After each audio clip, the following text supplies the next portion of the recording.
Hi everyone.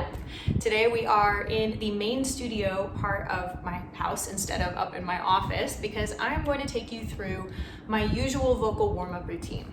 I thought it might be helpful for you to be able to see sort of what I like to default to when I am getting prepared to work on either a practice session or learning a new song or going to a rehearsal or performance, anything like that.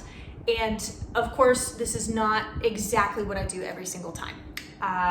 Just like a vocal warm-up routine will vary from person to person on what's most helpful and what they like to do, it also will depend on the day, right? Your routine will change depending on the different elements that are showing up in your voice for that day, whether you're tired or dehydrated, or there's a lot of pollen in the air, or a seasonal change, a temperature change even. Our voices can be so finicky, but all of those things are going to affect what your voice needs to be operating at its best and to make your singing feel as easy and efficient as possible. So that's all going to change depending on the day and depending on the person, but this is kind of what I like to default to. So I want to share that with you. I'm going to talk a little bit more about each exercise in between, but if you'd like to just jump from the start of each warm-up to the next one, the links are going to be down in the description.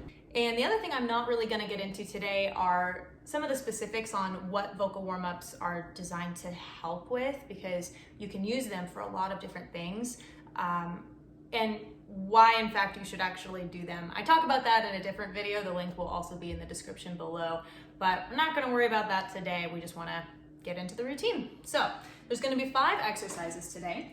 The first one is pretty simple. It's just going to be a hum. I usually like to start with this because I am not at all a morning person, and so if I have to sing sometimes pretty early, I don't want to do anything more than a hum to get started. Usually takes me about 2 hours just to function like a human being after I wake up, so humming it is. But I really like that it kind of draws my attention to focus on the resonance and the space that I'm creating, and it's a really easy way to start. So I'm going to start this one right about here, and I'm just going to do a descending 5-note pattern.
least sort of wake up. So after that, the next thing I usually like to move to is what I call the lale lo li exercise.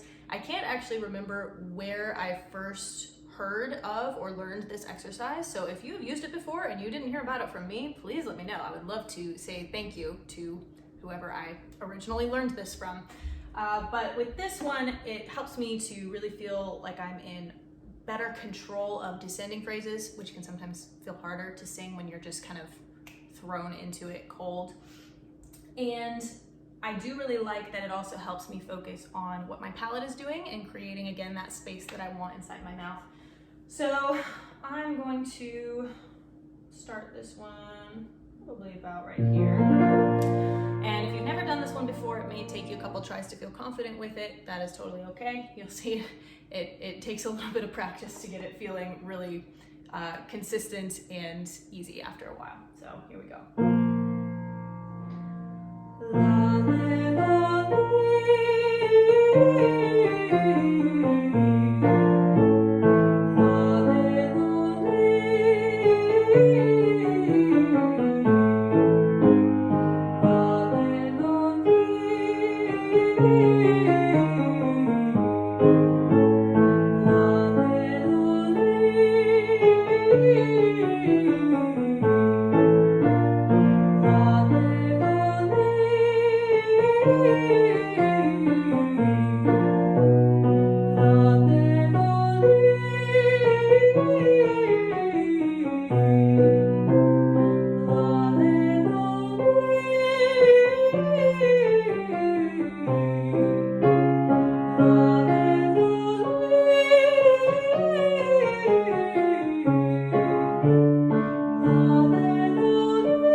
Vowels are really in the tall classical Italian kind of feel here. It's not la le lo li, and even the E vowel at the end turns into more of an I shape once you get high enough in the range. So really great for working on classical vowels,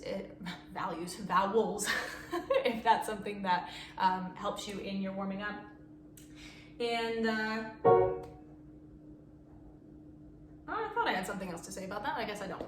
So on we go to exercise number 3. If you take lessons from me, you have probably heard me tell you that for some reason, it ends up being the weirdest exercises that are the most helpful. I don't know why this is the case, but it tends to be the case with most people most of the time in my experience. So this would definitely fall into that category. So I know for myself personally, if I am going to be singing something that's really focused on the middle of my range, or if I'm really wanting to achieve a mix registration or getting more power into my sound, I really tend to carry a lot of tension in the back of my tongue and in my neck. And so one thing I like to do to kind of get ahead of that right out of the gates is this next exercise. I'm just gonna be singing on the word yeah, and I'm just gonna be coming down 5 notes. Actually, I think I'll go up and back down.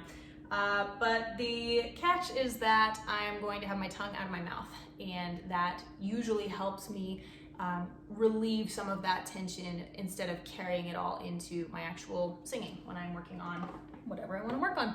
So I'm going to start this one, since it's more around the center of my range, a little bit higher this time. Start it right here. So here we go.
Don't need too much time on that one, but can be very helpful. And I know for me personally, it definitely makes a big difference when I do that exercise versus when I don't. So that was number 3. Number 4, I usually like to incorporate some lip trills into my routine. I do like the benefit of being able to access the notes on the very, very high end and the very, very low end of my range with a little bit more ease. Helps me to get them feeling stronger and more usable. And this one really just depends on the day. There are days where I just don't feel like dealing with the fun itch that occurs in my nose when I do a lip trill exercise. And there are days where I'll actually start with this one because it's actually a really good one to do in the shower. I feel like you don't have to worry about where you're projecting. And it can really just help kind of accomplish a lot of what I use the hum for. So this one is sort of interchangeable. Sometimes I use it, sometimes I don't. Sometimes I start with it, sometimes I don't. But I do find it really helpful just about every time that I do it. So there are a lot of different patterns, of course, that you can use the lip trill for. I'm just going to do the one that I tend to use most often. It's also a great one to do if you're in the car driving somewhere because you can do it pretty mindlessly. So let's start right here. Okay.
this one, it's a little bit of a workout, is if you get to the point where your lips either start getting tired like mine did, and you sort of lose a little bit of that the action, if you kind of go from there to this point where you lose a lot of the motion, that's okay. So some people feel like, oh, I can't do those lip trills because I can never hold it for very long. Well, there's the nose itch, right? The fact is, the more you do it, the better that you get. But also, even if you do lose it, you're still getting a little bit of the benefit from doing the exercise if you're keeping that same relaxed feeling in your face, trying to get the lip trill back. So I definitely recommend just keep going on with it. The more you do it, the more you'll adapt to it pretty much. But it definitely is super, super helpful, especially with accessing, again, some of those highest and some of those lowest notes, getting them feeling a little bit stronger. Ooh, man, okay. So now, the last exercise for today, number 5. This is kind of the cream of the crop here. So I have my very cute little Tumblr from strawsforvoice.com, who I'm not affiliated with in any way. I just think they make really nice products for singing with straws. And we're gonna do some straw phonation. So I'm gonna have to default to just one hand playing here. But the straw, of course, is so useful for so many things. I think for many people, it is the most helpful SOVT exercise, but everybody is different. And for me, it definitely helps to get my voice feeling to help my singing feel as easy and as efficient as possible. I tend to like the sound of my voice more, and I tend to be able to access what I want to do much better and much more easily when I have incorporated the straw. So depending again on how much time I have, this may be my entire vocal warm-up routine. It's great too because you can bring it with you anywhere, and most of the time if you are in a place where you can't really just start doing something like all over the place, the straw can be a much more covert means of warming your voice up. So again, you can use a lot of different patterns when you're dealing with straw phonation. I'm just going to use the one that I tend to default to the most, which is just a full octave scale plus a note on the top for the turnaround. So let's start about right here. Here we go.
is kind of my default vocal warm-up routine, give or take a little bit depending on the day. And of course I will use other exercises sometimes as well. But the amount of time that I will spend warming up, the exercises I choose to do, the order and the range that I use for them, all of those things are just a byproduct of getting to know your voice and what is going to give you the best voice possible for what you would like to do on any given day. So that's why we do so many different warm-up exercises in our lessons, among other reasons. Sometimes we use them for other things as well, but hopefully you can see how each one of them really is working on something different and is helping to give you the best results with your voice that you can achieve. So feel free to practice along with this video in the future. I will be back here either way next month with another teaching tip, and thanks for watching.